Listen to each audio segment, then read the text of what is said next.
장위동에 살았을 때 사주 팔자. 슬슬 미쳐가고 있는 사이 간 큰 큰언니가 둘째 아이를 출산했고 집에 몸조리차 오게 되었다. 나는 그 틈을 타서 등산하고 오겠다는 말만 남기고 길도 모르는 불암산 여러 갈래 등산로 길 중 한 길을 택해서 올라갔다. 불암산은 바위가 유독 많았고 특히 꼭대기 쪽은 멀리서 봐도 멋들어진 바위가 보일 정도로 시원시원해 보였기에 불암산을 가게 된 이유일 것이다. 가파른 길은 옷을 적실 정도로 땀을 흘려댔고 산 중간쯤에 산장이 보여서 쉬었다 갈 요량으로 그곳에서 물을 마시고 있었는데 웬 아줌마들 세 분이서 다가와 내게 물으셨다. 한 분은 할머니에 가까웠고 두 분은 나이가 좀 되신 분들이셨다. 아가씨, 여기 혼자 왔어? 네, 왜요? 여기 길은 아는 사람들만 오는 길인데 아가씨가 어떻게 알고 왔나 싶어서.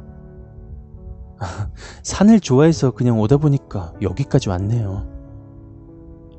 그분들은 나를 유심히 훑어보며 말을 이었다. 실은 우리 수원에서 온 보살들인데 옆에 있는 아줌마가 신고 타기 전에 기받으러 온 거야. 아가씨도 산 정상까지 갈 거 없이 오늘 밤엔 여기서 우리들이랑 놀다 내려가. 오늘 밤에요? 뭐 그래도 돼요. 아무 생각 없이 그리 대답하고 말았다. 밤이 되기까지 그분들은 화투를 치셨고 밤이 되니 바위 앞쪽에 촛불을 켜고 향을 펴고 기도를 하셨다. 기도를 하던 중 할머니 되시는 분이 날 부르시더니 이리 와서 눈 감고 앉아봐. 저요? 왜요? 눈 감고 두 손 합장하고 관세음보살 해봐봐. 관세음보살 기도인 줄 알고 그분들이 시키는 대로 눈 감고 앉아 합장하고 연부를 하기 시작했다. 관세음보살을 연부하던 중 눈 감은 내 눈에 보이는 하늘 어디에선가 내 정수리에 벼락이 치듯 하얀 빛이 머리에 꽂혔고 난 그만 그 고통에 비명을 질렀다. 보살들은 나를 흔들면서 왜 그러냐고 물었고 나는 방금 전 상황을 말해주었다. 화들짝 놀래는 보살들. 특히나 할머니 보살은 무언가를 발견했다는 듯이 눈에 빛을 내며 나를 쳐다보았고 또다시 눈 감고 기도해보라고 하였다. 그들이 시키는 대로 하자 이번엔 키가 엄청 큰 남자 3명이 옛날 하인들이 입었던 그런 허름한 옷차림에 죄인들 상투 푸른 것처럼 머리카락이 헝클어진 그런 모습으로 서서 한 명이 내 머리채를 쥐어잡았다.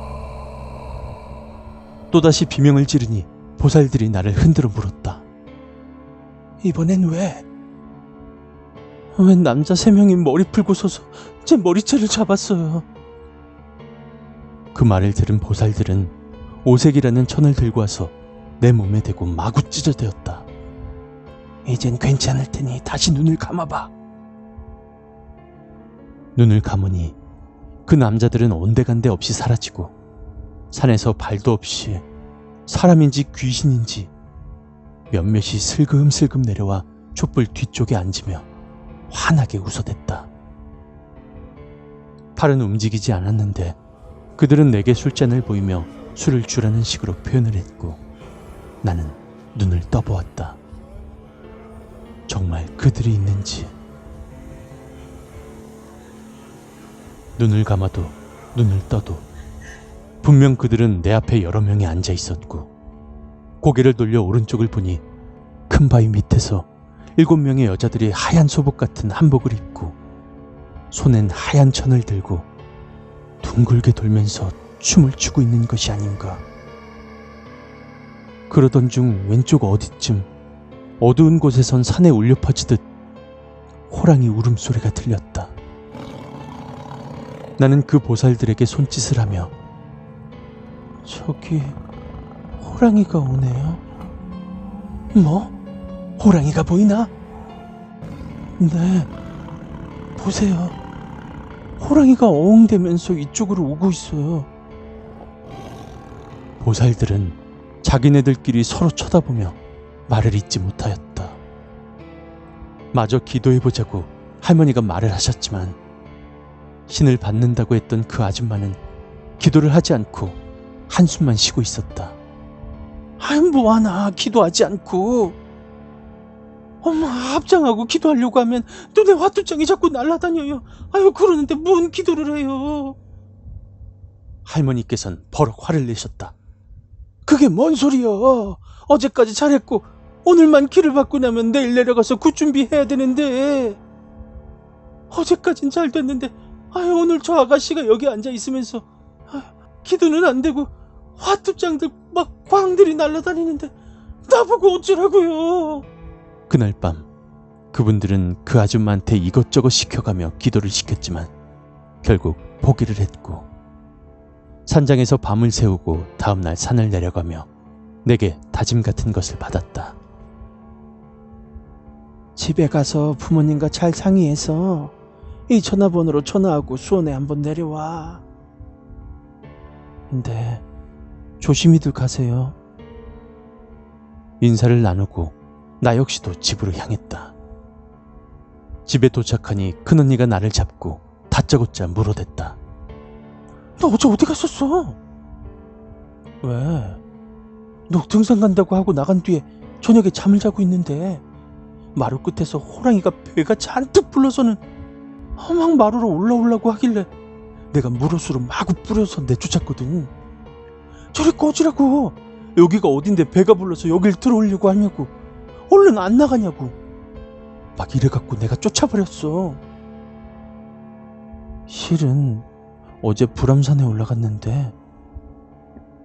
나는 전날 있었던 일들을 언니에게 털어놓았다. 그 사람들한테 전화도 하지 말고 2번 다시 산에 올라가지 말어. 알았지? 언니의 눈빛은 걱정스러움이 역력했다. 알았어. 며칠 후 산후조리를 끝낸 언니는 집으로 돌아갔고 그분들이 주신 쪽지는 찢어버렸고 엄마께는 아무런 말씀도 드리지 않았다. 언니가 간 후 2달이 지나 언니에게서 전화가 왔다. 막내야, 뭐 좀 물어보려고. 뭔데? 우리 2층의 주인 할아버지가 요 며칠 정신 나간 사람 마냥 막 몸을 흔들어대면서 돌아다니신대. 그래서 주인집 할머니가 나한테 좀 물어봐 달라길래 너한테 전화한 거야. 그 얘기를 듣는 순간 눈앞에 그 할아버지의 모습이 떠올랐고 할아버지 뒤쪽에는 무언가 따라다니는 것이 보였다. 언니, 그 할아버지 뒤에 여자 3명 붙어 다니고 있는데? 그 할머니한테 물어봐봐. 혹시 요 근래에 굴뚝 같은 거 건드리지 않았냐고. 굴뚝? 응.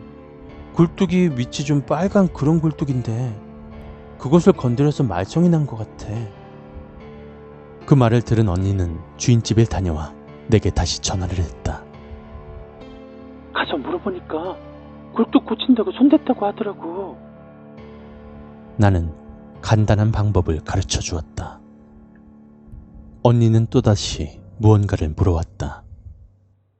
그리고 앞집에 할아버지 할머니 2분이 사시는데 할아버지가 1달 가까이 감기에 걸리셔서 거동을 못 하신다는데 병원 가도 모르겠다고만 한대.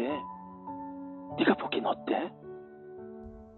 그 말을 들은 난 또다시 서슴지 않고 말을 뱉어냈다. 병원 가서 물어보면 뭐해. 내일 모레 가실 건데.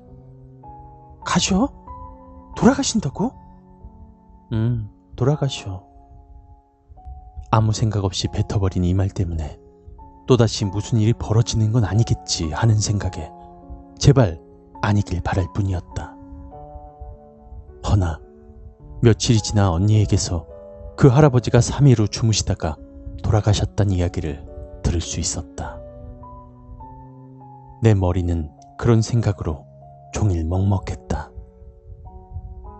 저승사자가 옆에 있는 후론 줄곧 이런 일들이 생겨났고 사람 살리기에도 부족한 세상에 죽을 사람만 보이는 것이 대체 내 팔자인가? 그런 일들에 나날을 보내던 어느 날 밤, 잠을 자고 있는 내 귀에 누군가의 서글픈 울음소리가 들려왔다. 울음소리를 쫓아가 보니 대문 밖에 나이가 대충은 봐도 10살 정도밖에 보이지 않는 여자아이가 울고 있었다. 누군데 여기서 울고 있니? 제 남편이 나만 두고 이 집으로 혼자 들어가 버렸어요. 이 집이라고 가리킨 곳은 우리 집이었다. 우리 집? 네.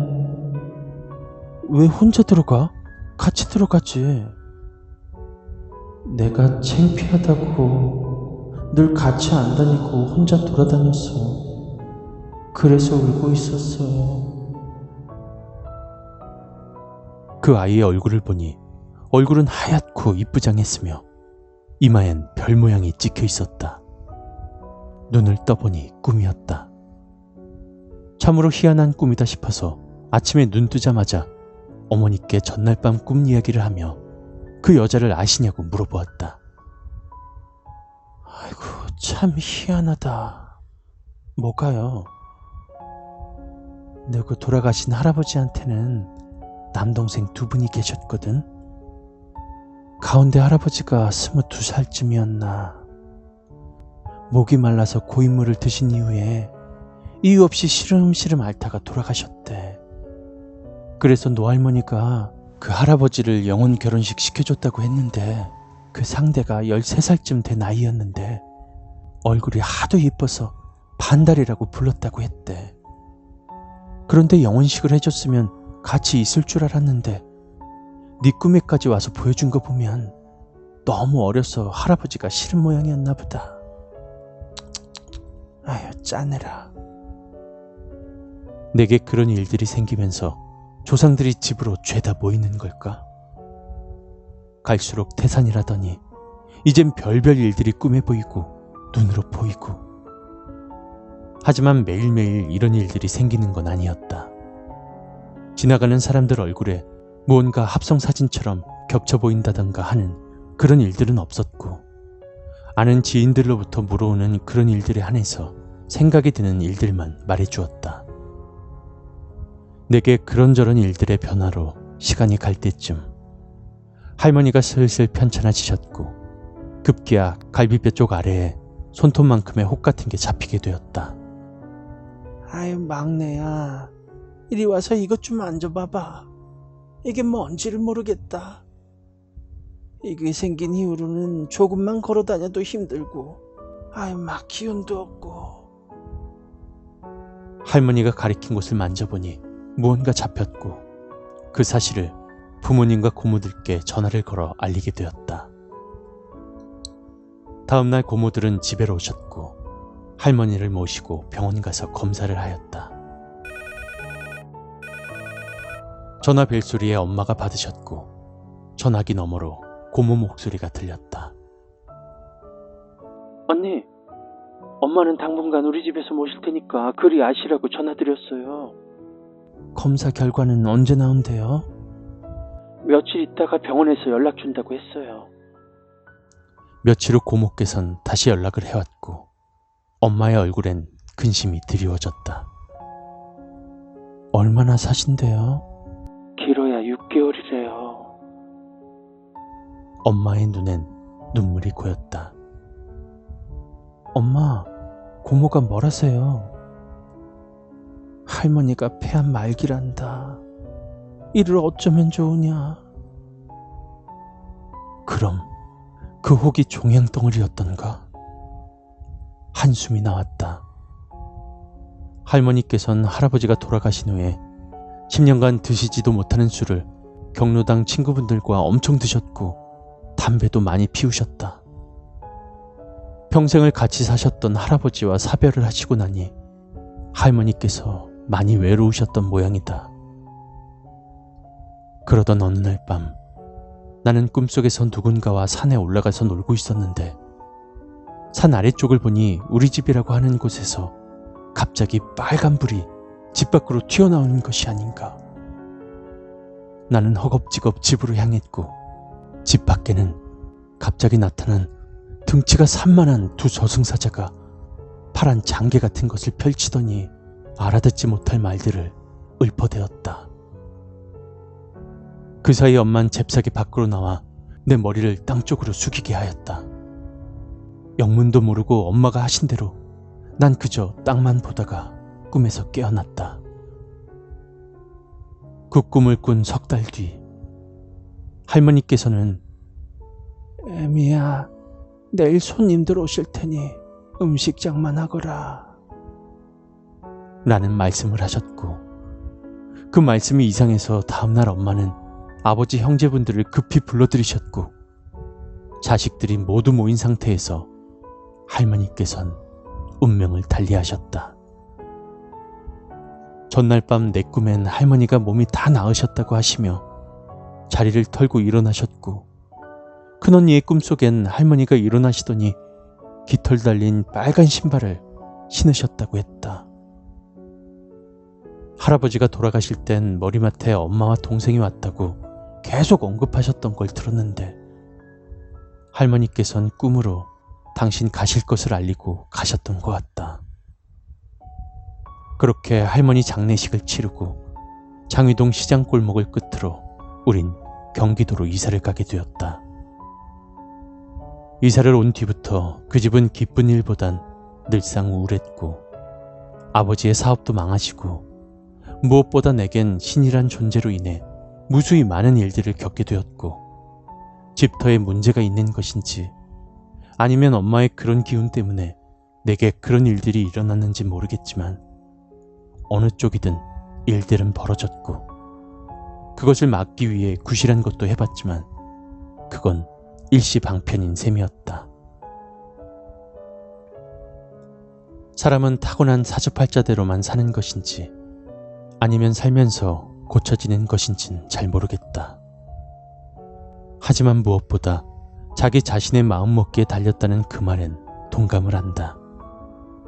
지금까지도 나는 그것들과 열심히 싸우고 있으니 말이다.